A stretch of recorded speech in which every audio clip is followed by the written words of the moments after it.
الحمد لله رب العالمين والصلاة والسلام على رسوله الكريم أما بعد أعوذ بالله من الشيطان الرجيم بسم الله الرحمن الرحيم قال تعالى في القرآن المجيد ولتكن منكم أمة يدعون إلى الخير ويأمرون بالمعروف وينهون عن المنكر وأولئك هم المفلحون۔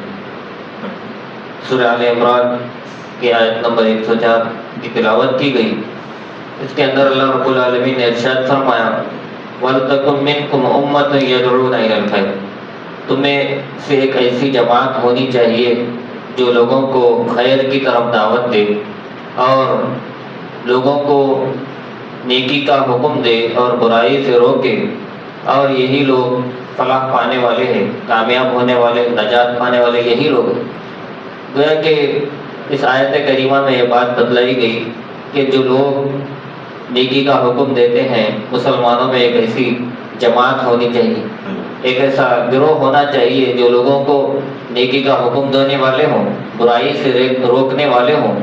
اسی سورہ کے اندر ایک دوسری جگہ بھی اللہ رب العالمین نے ارشاد فرمایا کنتم خیر امت اخرجت للناس، تم بہترین امت ہو، لوگوں کو نیکی کا حکم دیتے ہو اور برائی سے روکتے ہو، اور تم اللہ پر ایمان لانے والے ہو، تؤمنون باللہ۔ گویا کہ سارے لوگ مسلمان ایک امت ہے، اب بہترین امت بننا چاہتے ہیں تو بہترین امت بننے کے لیے لوگوں کو نیکی کا حکم دیں، برائی سے روکیں، امر بالمعروف و نہی عن المنکر کا فریضہ انجام دینے والے بن جانا چاہیے، اس لیے کہ یہ مسلمانوں کا فریضہ ہے، ہم بہتر امت بننا چاہتے ہیں۔ تو اور اسی طرح یہ جو بات بتلائی گئی، یہ امام المرسلین والانبیاء خاتم النبیین حضرت محمد صلی اللہ علیہ وسلم کا یہی منصب تھا۔ آپ صلی اللہ علیہ وسلم جو اس دنیا میں مبعوث فرمائے گئے، وہ اسی لیے مبعوث فرمائے گئے کہ لوگوں کو نیکی کا حکم دے۔ اللہ رب العالمین نے سورہ اعراف میں فرمایا وَيَأْمُرُهُم بِالْمَعْرُوفِ، وہ انہیں نیکی کا حکم دیتے ہیں، وَيَنْهَاهُمْ عَنِ الْمُنكَرِ، جو ان کو برائیوں سے روکتے ہیں۔ پیارے نبی صلی اللہ علیہ وسلم کا یہی فریضہ ہے کہ آپ کیا ہے، لوگوں کو نیکی کا حکم دیتے ہیں، یعنی معروف کہتے ہیں جس کو عقل اور شریعت نے جس کو اچھا قرار دیا ہو اسے معروف کہتے ہیں۔ منکر کسے کہتے ہیں؟ منکر اسے کہتے ہیں جس کو عقل اور شریعت نے برا قرار دیا ہو، جس کو برا جانا ہو اس کو منکر کہا جاتا ہے۔ اور اسی طرح سے صحیح مسلم کی روایت میں آتا ہے، پیارے نبی صلی اللہ علیہ وسلم نے ارشاد فرمایا من رأى منکم منکرا فلیغیر بیدہ، اگر تم میں سے کوئی شخص برائی کو دیکھے تو اپنے ہاتھ سے روکنے کی کوشش کرے، فإن لم يستطع فبلسانه، اگر وہ اپنے ہاتھ سے نہیں روک سکتا ہے تو اسے اپنے زبان سے روکنے کی کوشش کرے، فإن لم يستطع فبقلبه، اگر وہ اپنی زبان سے بھی روکنے کی طاقت نہیں رکھتا ہے، استطاعت نہیں رکھتا ہے، اسے چاہیے کہ وہ اپنے دل میں برا جانے۔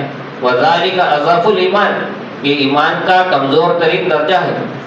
تو اس میں یہ بات بتلائی گئی کہ جو شخص کبھی کہیں پر برائی ہوتے دیکھے اور وہ کوشش کرنا چاہیے کہ ہاتھ سے روکے، اگر اس کی طاقت نہیں رکھتا ہے تو زبان سے روکے، اس سے بھی نہیں روک سکتا تو دل میں برا جانے، دل میں یہ برا جانے کہ آئندہ اللہ رب العالمین نے مجھے توفیق دی، اگر مجھے ہدایت دی، اتنی طاقت دے دی تو میں ضرور ہاتھ سے یا زبان سے روکنے کی کوشش کروں۔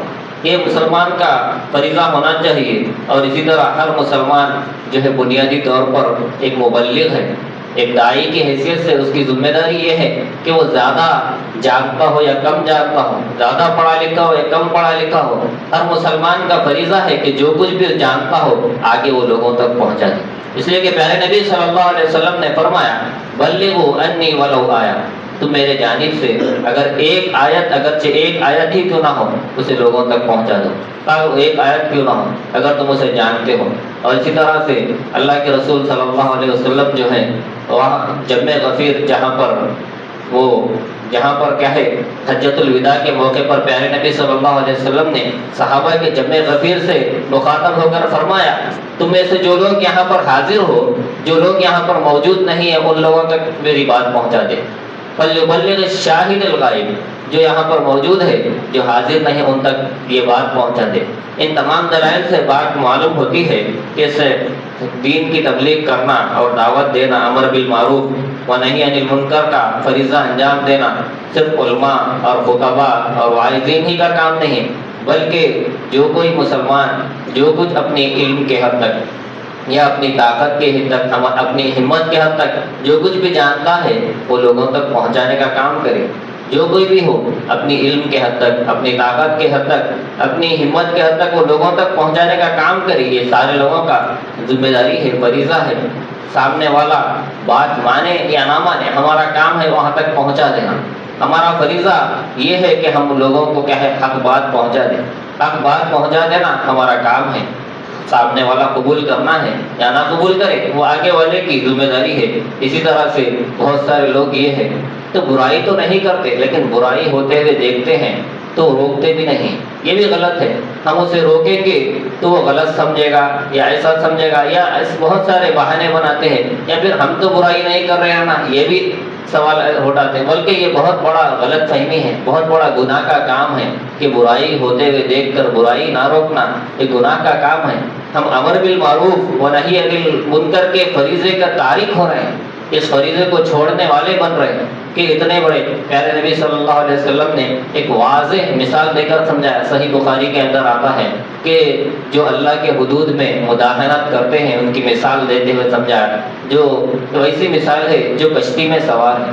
کشتی میں سوار ہے, بعض لوگ نیچے کی سطح میں ہیں, نیچے ہے, بعض لوگ کشتی کے اوپر سوار ہے. جو کشتی کے نیچے ہے جب بھی انہیں پانی کی ضرورت پڑتی محسوس ہوتی وہ اوپر والوں کے پاس جاتے, پانی طلب کرتے, لیتے آتے اور وہ استعمال کرتے. بار بار جانے سے انہیں ایسا لگتا ہے کہ یہ لوگ ہمیں پریشان کر رہے ہیں یا پھر انہیں اچھا گوارا نہیں گزرتا, جس کی وجہ سے انہوں نے یہ ارادہ کیا کہ کشتی کے نیچے ہی ہم سوراخ کر لیں گے.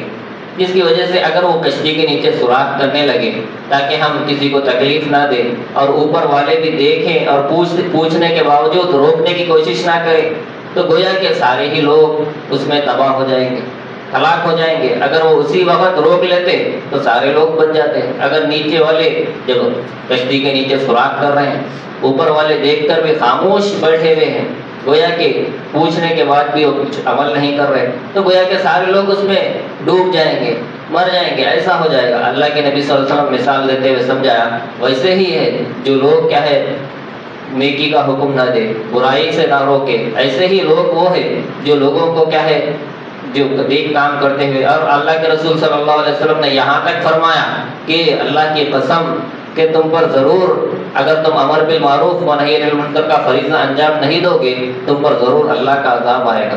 پھر تم اللہ کے سامنے گڑ گڑا لو, دعائیں کر لو, تمہاری دعائیں قبول نہیں ہو سکتی.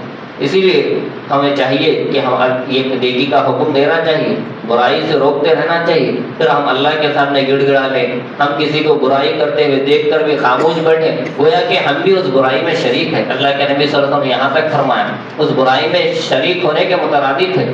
اور اسی طرح سے بہت سارے لوگ ایسے بھی ہوتے ہیں جو نیکی کا حکم تو دیتے ہیں, بہت اچھی بات ہے, لیکن خود اس پر عمل نہیں کرتے. یہ بھی بہت بڑا گناہ کا کام ہے, بہت غلط کام ہے. جو لوگوں کو کیا ہے نیکی کا حکم دیتے ہیں خود عمل نہیں کرتے. یہ یہود و نصارہ کا طریقہ ہے, یہ ان کا طرز عمل ہے کہ اللہ تبارک و تعالیٰ نے ان کا عمل بیان کرتے ہوئے سورہ بقرہ میں فرمایا اتأمرون الناس بالبر, کیا تم لوگوں کو نیکی کا حکم دیتے ہو, وتنسون انفسکم, اور خود اپنے آپ کو بھول جاتے ہو, وانتم تتلون الکتاب, اس حال میں کہ تم اللہ کی کتاب پڑھنے والے ہو, وانتم تتلون الکتاب افلا تعقلون, کیا تم عقل نہیں رکھتے ہو. اللہ رب العالمین نے واضح الفاظ میں فرما دیا. اسی طرح پیارے نبی صلی اللہ علیہ وسلم یہ بھی بتلا دیا جو لوگ کیا ہے نیکی کا حکم تو دیتے ہیں خود عمل نہیں کرتے, ویسا آدمی جو ہے جہنم کے اندر ہوگا. جہنم کے اندر ہوگا, اس کا پیٹ سے آنتڑیاں باہر نکلی ہوئی ہوگی اور وہ جہنم کے گول چکر لگا رہا ہوگا جیسے گدھا چکر لگاتا ہے. اور لوگ اس سے پوچھیں گے ارے تو وہ آدمی ہے جس کو ہم دیکھتے تھے, تو نیکی کا حکم دیتا تھا اور برائی سے روکتا تھا. وہ کہے گا پھر جہنم میں کس وجہ سے آ گیا؟ وہ کہے گا میں نیکی کا تو حکم دیتا تھا, برائی سے تو روکتا تھا, لیکن خود عمل نہیں کرتا تھا, جس کی وجہ سے وہ جہنم میں. اسی لیے یہ فریضہ ایسا فریضہ ہے جس میں سے ایک امت ایسی بھی ہونے چاہیے. اللہ تبارک و تعالیٰ نے فرمایا وَلْتَكُن مِّنكُمْ أُمَّةٌ, تم میں سے ایک گروہ ایسا ہونا چاہیے جو لوگوں کو نیکی کا حکم دے, برائی سے روکے, جو لوگوں کو حق کی دعوت دے. یہی لوگ کامیاب ہونے والے, یہی لوگ نجات پانے والے ہیں. کامیابی اور نجات کا دار و مدار اس پر بتلایا گیا کہ وہ نیکی کا حکم دے, برائی سے روکے. اسی میں ایک امت ہونا چاہیے ایسی کہ لوگ مسلمانوں میں ایک گروہ, ایک جماعت ایسی ہونا چاہیے. آخر میں اللہ رب العالمین سے دعا ہے کہ اللہ رب العالمین ہم تمام کو کتاب و سنت پر عمل کی توفیق عطا فرمائے.